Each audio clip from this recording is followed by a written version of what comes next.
SpaceX के falcon 9 rocket का तोड़ इसरो ने किया तैयार। अब 30 टन वजनी पेलोड को अंतरिक्ष में कर सकेगा तैनात। पूरी दुनिया में फाल्कन 9 के एक तरफा साम्राज्य पर लगाएगा सेंध। वहीं चांद पर पहले भारतीय को उतारने की तैयारियां हुई तेज। मौजूदा वक्त में भारत अंतरिक्ष की एक दमदार ताकत बन चुका है। इसरो दुनिया में अंतरिक्ष की रेस में उन सारे गैप्स को भरने की कोशिशों में लगा है, जिसकी वजह से अमेरिकी अंतरिक्ष क्षमता भारत से काफी आगे है। अमेरिकी स्पेस एजेंसी नासा के अलावा अमेरिकी कंपनी स्पेसएक्स अंतरिक्ष में बेहद आगे है। स्पेसएक्स कई मामलों में नासा से भी आगे है। स्पेसएक्स के पास दुनिया का सबसे ताकतवर रॉकेट है, जो अंतरिक्ष में सबसे दूर तक जाने की क्षमता रखता है, जबकि यह सबसे भारी पेलोड ले जाने की ताकत रखता है। जबकि भारत के पास भी तमाम तरह के रॉकेट हैं। छोटे सैटेलाइट्स की लॉन्चिंग के लिए जहां SSLV जैसे रॉकेट हैं, वहीं विशाल सैटेलाइट के लिए भी ताकतवर रॉकेट मौजूद हैं। फिलहाल फाल्कन 9 के मुकाबले का कोई रॉकेट भारत के पास नहीं है। इसी वजह से भारी सैटेलाइट के साम्राज्य में इसका एक तरफा राज है। लेकिन अब भारत ऐसी क्षमताओं वाला NGLV रॉकेट लॉन्च करने वाला है, जिसके बाद भारी पेलोड अंतरिक्ष में भेजने के लिए स्पेसएक्स की तरफ नहीं देखना पड़ेगा। जबकि इसरो अब चांद पर पहले भारतीय की एंट्री के लिए दमदार तैयारी में जुट गया है। तो इसरो के मिशन पर सब कुछ जानने के लिए अंत तक वीडियो को देखिए। NGLV को लेकर इसरो की प्लानिंग आपको हैरान कर देगी। चंद्र मिशन सहित बड़े अंतरिक्ष प्रोग्राम के लिए ताकतवर रॉकेट की है जरूरत। LVM-3 की ताकत बढ़ाने के साथ NGLV की हो रही शानदार एंट्री। नेशनल स्पेस कमीशन ने चंद्रयान 4 के बाद 5वें मून मिशन की दे दी मंजूरी। मिशन चंद्रयान हो या फिर दूसरे ग्रहों तक जाने के बड़े प्रोजेक्ट हों, ऐसे मिशंस को अंजाम देने के लिए इसरो को बेहद ताकतवर रॉकेट की जरूरत है, क्योंकि चंद्र मिशन पर तैयारियां तेज हैं। चंद्रयान 4 को पहले ही मंजूरी मिल चुकी है, जबकि मून मिशन 5 को भी नेशनल स्पेस कमीशन ने मंजूरी दे दी है।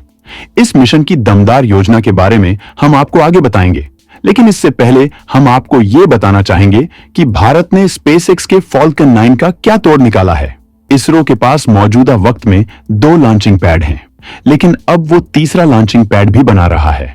पहला लॉन्च पैड सिर्फ PSLV रॉकेट के लिए बनाया गया था, जिससे GSLV रॉकेट की लॉन्चिंग नहीं की जा सकती है, क्योंकि वो क्रायोजेनिक स्टेज के हिसाब का लॉन्च पैड नहीं है। वहीं LVM-3 सेमी क्रायोजेनिक इंजन का इस्तेमाल करता है। इसी वजह से इसके लिए दूसरा लॉन्चिंग पैड तैयार किया गया था। मानव मिशन को लेकर जो अंतरिक्ष उड़ान की जाने वाली है, उसके लिए इसी लॉन्चिंग पैड का इस्तेमाल किया जाएगा।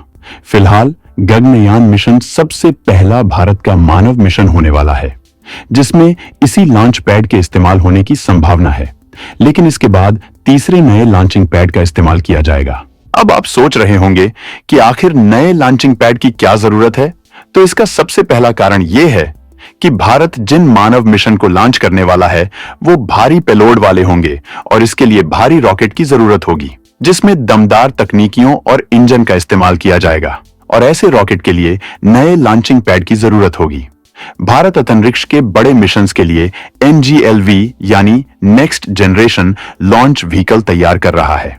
NGLV रॉकेट की क्षमता 30 टन तक के पेलोड को ले जाने की होगी, जो भारत के अंतरिक्ष मिशन के लिए बहुत बड़ी ताकत साबित होगा। NGLV 3 स्टेज का रॉकेट होगा, जिसका पहला स्टेज रियूजेबल यानी फिर से इस्तेमाल किया जाएगा। जैसे स्पेसएक्स के फाल्कन रॉकेट का पहला स्टेज वापस आ जाता है, ठीक वैसे ही ये भी वापस आने की क्षमता रखेगा। ये रॉकेट काफी सस्ता साबित होगा, जिससे मिशन का आर्थिक बोझ कम हो जाएगा। फिलहाल इसरो के पास जो LVM-3 रॉकेट है, वो अपने साथ 9.2 टन वजन के पेलोड धरती की निचली कक्षा तक पहुंचा सकता है, जबकि इसे बढ़ाकर 20 टन किया जा रहा है। वहीं हाई अर्थ ऑर्बिट तक ये केवल 4.3 टन पेलोड पहुंचा सकते हैं। इस क्षमता को बढ़ाकर 9 टन किया जा रहा है। लेकिन NGLV ये दोनों काम पूरा कर सकेगा, जबकि इसे जमीन और समंदर कहीं से भी रिकवर किया जा सकेगा। वहीं इस रॉकेट को जिन मिशंस के लिए तैयार किया जा रहा है, उनमें से एक चंद्र मिशन पर तैयारियां तेज हैं, जबकि 5वें चंद्र मिशन के लिए भी परमिशन मिल चुकी है। चांद पर इंसान भेजने के लिए इसरो कर रहा हर जरूरी इंतजाम। चीनी साजिश को चांद तक नाकाम करने का भारत का प्लान फिक्स। इसरो चांद पर इंसान भेजने की तैयारियों में जुट गया है। NGLV रॉकेट उसी तैयारी का एक हिस्सा है। जबकि इसी पर्पज से इसरो दमदार लॉन्चिंग पैड भी बना रहा है। दरअसल भारत के अंतरिक्ष मिशन का बड़ा मकसद है। भारत हर दिशा में तेजी से कदम बढ़ाते हुए दुनिया की दमदार महाशक्ति के रूप में कायम हो रहा है। भारत की यह रफ्तार पूरी दुनिया को हैरान कर रही। भारत का यह सीक्रेट प्लान है कि वो जल्द ही दुनिया की उस हैसियत को हासिल कर लेगा जिसके बाद दुनिया की शक्तियों का केंद्र भारत होगा। मतलब अमेरिका का एक तरफा राज नहीं चल पाएगा। भारत खुद दुनिया की बहुत बड़ी महाशक्ति होगा, जिसका ट्रेलर कई मामलों में सुपर पावर और यूरोप के दबाव को ठुकराकर पीएम मोदी ने दुनिया को दिखा दिया है। चांद पर पहले भारतीय को भेजने के लिए भारत का 5वां मून मिशन होगा, जबकि इसके पहले चंद्रयान 4 मिशन को अंजाम दिया जाएगा। चंद्रयान 4 मिशन में जापान और भारत साथ साथ मिलकर काम कर रहे हैं। इसरो मून मिशन की लंबी सीरीज पर काम कर रहा है, जिसका मकसद चांद से वो मिनरल्स हासिल करना है जिनकी कीमतें बेहद ज्यादा हैं, जबकि भारत चांद पर मानव बस्तियों को बसाने जैसी संभावनाओं पर सीक्रेटली काम कर रहा है। इसके लिए सबसे पहले यह जानने की कोशिश की जा रही है कि क्या चांद पर कभी जीवन था, और अगर था तो फिर यह खत्म कैसे हुआ? क्या यहां जीवन संभव है? जबकि चांद मिशन पर भारत की तेजी इस वजह से भी है क्योंकि चीन लगातार चांद पर ताकत लगा रहा है। भारत किसी भी तरह से चीन के चांद पर कब्जे की साजिश को कामयाब नहीं होने देना चाहता है। नेशनल स्पेस कमीशन ने इसरो को चंद्रयान 4 के बाद अब 5वें मून मिशन की भी मंजूरी दे दी है। ये आयोग अंतरिक्ष मिशन पर फैसला लेता है। भारत आज रक्षा क्षेत्र हो, स्पेस की ताकत हो या फिर वैश्विक राजनीति, हर दिशा में मजबूती से काम कर रहा है।